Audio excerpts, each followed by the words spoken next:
Welcome to the Shipping Podcast, where you meet interesting maritime professionals sharing their passion for the shipping industry and their everyday job.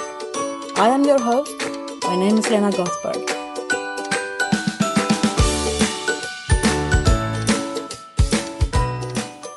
Hello, Shipping Podcast friends. Last week was a busy week. It was World Maritime Day on Thursday, and then on Friday it was International Podcast Day. So this week is a little bit more quiet. I will tell you all about my experience to be on the International Podcast Day website and live video after the interview. But I will first start with introducing you to a guest that I met at the CMA Shipping in Connecticut in March 2016. I think that the topics most discussed in shipping business right now is environmental things and its connectivity. I was impressed by the program and lineup at CMA with people talking about connectivity. I haven't seen that before. It was the first time for me. There was one session called Smart Shipping, the Global Vision. That was very interesting. And then the next day, a track at CMA was called the Smart Shipping Toolbox. And there they discussed telematics, satellite communication, data storage, app-driven systems, automation and design.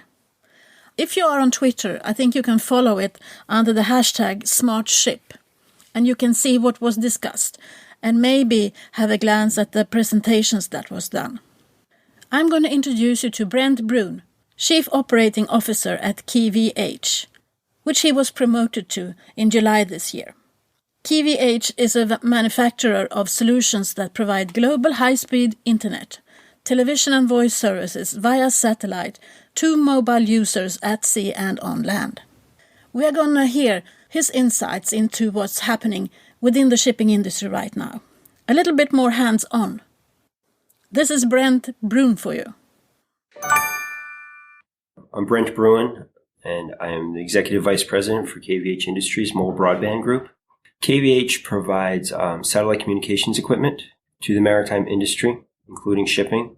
We provide TV receive-only antennas to enable people on board ocean-going vessels to view TV when they're close to the coastline. And we also offer two-way broadband service. So when you're in the ocean, you can get online and do typical things via the internet, as well as make phone calls. In addition to that, we provide a robust crew welfare system, enabling crew to watch movies, TV shows, live news broadcasts in local language, newspapers in local language, as well as the latest sports news. And we find that service is incredibly valuable to crew to stay connected to family and friends and know what's going on in the world that's while at sea. Finally. So how old is that company? When did our company was founded in 1982. So we've done quite a bit over those years. We started with providing digital compasses, and from there we grew into the TV receive only antenna systems in the 90s, and then in 2007 we launched the mobile broadband service, and it's evolved over the last 9 years. So how has that been received by ship owners? I hear ship owners saying we can't have our crew on Facebook all the time. Well, it's been well received by ship owners. It's definitely an underserved market. They tend to be behind the times, so to speak. So they're doing a lot of catch up as far as being able to provide broadband service and robust broadband service to the crew on board. The crew do get on Facebook. Facebook is our number one protocol that goes over our network. But we have ways of limiting crew use and enabling the ship managers to actually put tools in place to make sure that things aren't overused. I'm all pro. I just wanted to know how other people look upon that. So what is your background? My background? Yeah. Well, I've run this business unit for our business. I'm actually an accountant by training. I spent quite a few years working in public accounting for KPMG. I worked for General Electric, and I was in their corporate finance group. And I went to work for their satellite company, which at the time was called SES AMERICOM. And that's how I got involved in satellite communications. And within AMERICOM, my role evolved from finance into business development and ultimately into business unit leadership. And I provided services to the company I currently work for. They were my customer, and I transitioned from a customer to an employee of that company because I was very excited about their mobile broadband service. And I think it's truly the way of the future, being able to connect anything at sea to the internet. I agree. I definitely agree. So you got a bug now, the shipping bug. Yeah, well, of sorts. Everyone has got it. Yes. Yeah, that's interesting. How long had you been in the shipping industry for?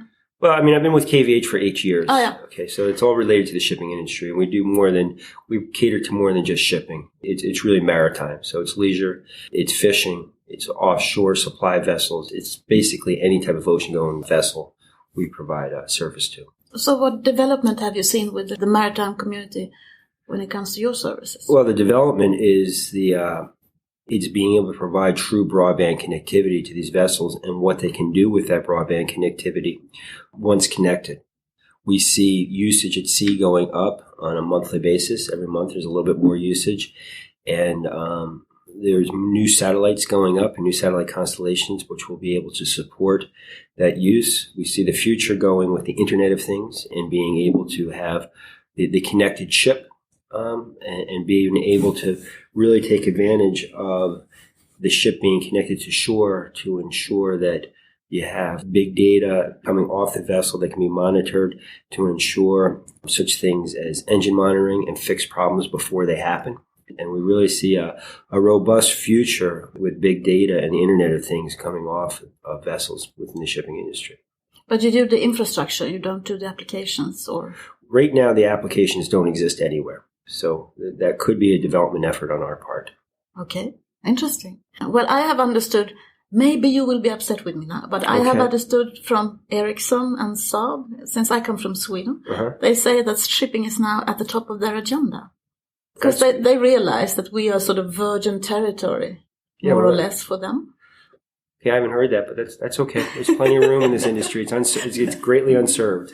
Yeah, I agree. Yeah. And it's so interesting. I also know that Maersk did a big project with Ericsson, connecting all their ships. Yes, and there's actually a satellite provider in between that. Yeah. So there's actually, Ericsson needed to partner with a satellite provider in order to connect their ships and do the monitoring that they're doing on board those ships. Could you give an example of what monitoring you can do? Well, right now, I mean, on board a vessel, I believe they're looking at the temperature of different containers on board and making sure that it maintains a constant humidity level and that type of stuff. Have you also been involved with this sea traffic management project going on? I have not. Mona Lisa too? No. No. They're trying out, the entire logistical chain has to be a bit more transparent in order for when the ship arrives, there should be a train or a truck or whatever taking it, or the other way around, when the goods is coming to the ship. And I understand there is a research area called maritime informatics starting up now. Okay. Where they're going to connect the shipping world. Everyone. Yes. It's going to be a bit more, not household, but it's going to be a little bit more for everyone to understand the benefits of this. There's a tremendous, it's an unserved market. There's a tremendous opportunity with everything that's going on. But you're based here in the States? We're based in Middletown, Rhode Island. Where do you see the biggest markets now? Well, I mean, basically, when you look at the shipping industry, I think the ones that tend to be more cutting edge are those that are coming out of Europe and Northern Europe, whether it's Holland or Scandinavia. They tend to be a little bit more forward thinking and trying to get ahead as far as providing the connectivity and looking at how they can improve things. But I think other areas where it's very shipping focused, such as, within Greece and Asia and Singapore, Japan, I think they're all going to closely follow. Yeah, I think maybe the Scandinavian countries, because we are connected on shore. Yeah. I mean, I'm from Gothenburg. We're going to see the autonomous Volvo cars now coming up here during the spring. It's going to be interesting. Yeah. There's a lot of autonomous, and it could have the autonomous vessel coming too. Yeah. What do you think about that? I think that there's room for opportunity to have a lot of automated systems that operate on their own. I don't think vessels would ever be totally manless, but I think we could reduce the number of crew that's required on board. And with the number of people that are entering the industry, I think it's going to be a requirement because there seems to be quite a shortage of getting qualified crew on board too. So how do you see the future?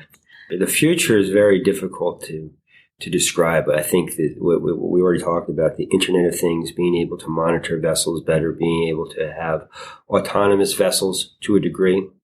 reduce the number of crew on board, more automated systems, being able to get out in front of failures, have better fuel efficiency. It all comes back to data and big data. And in order to leverage that, you're going to need to have robust communications. And that's where we come into play.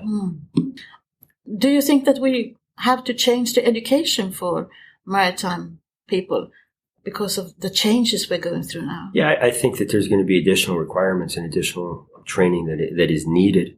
And we may be able to back off on other trainings, which is more manual when we have this more automated world. Yeah, I meet master mariners from different generations, and I think I could say that there are different opinions about I'm sure about that, and also about unmanned ship, of course. Yeah, but other skills that are not in the maritime industry now, I think we are going to need in the future, such as you say, big data and analytics. Yeah, more software-driven focus.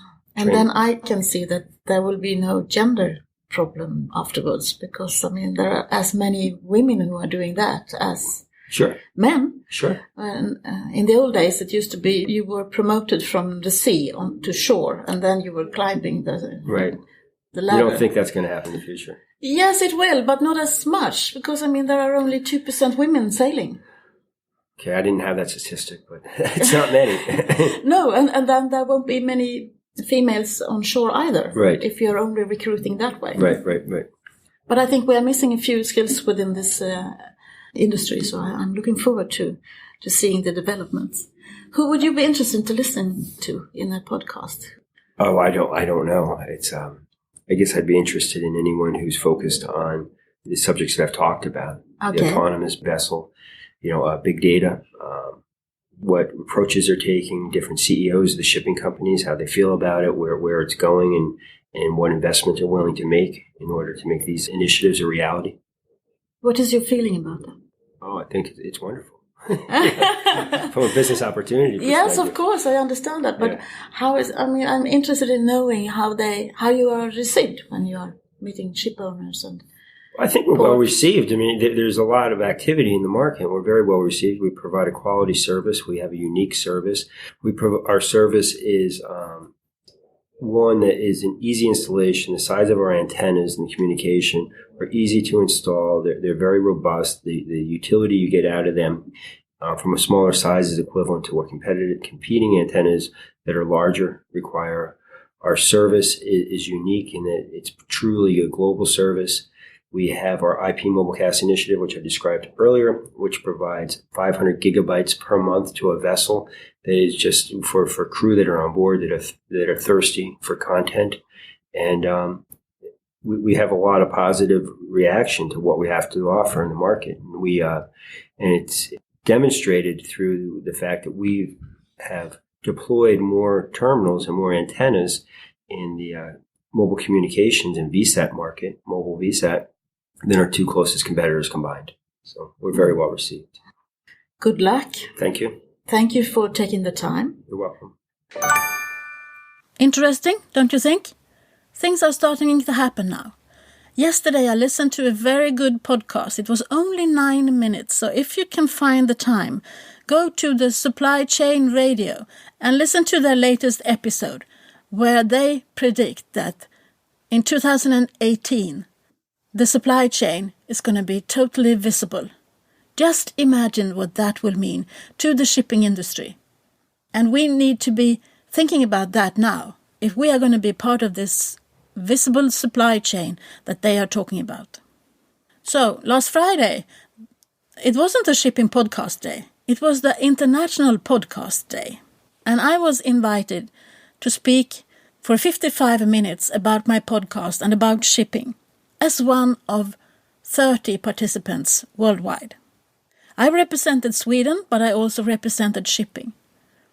So if you want to understand why I'm doing this, how I am doing, and what my thoughts are about becoming an independent media producer within the shipping industry, you should go to my website. I put it up there.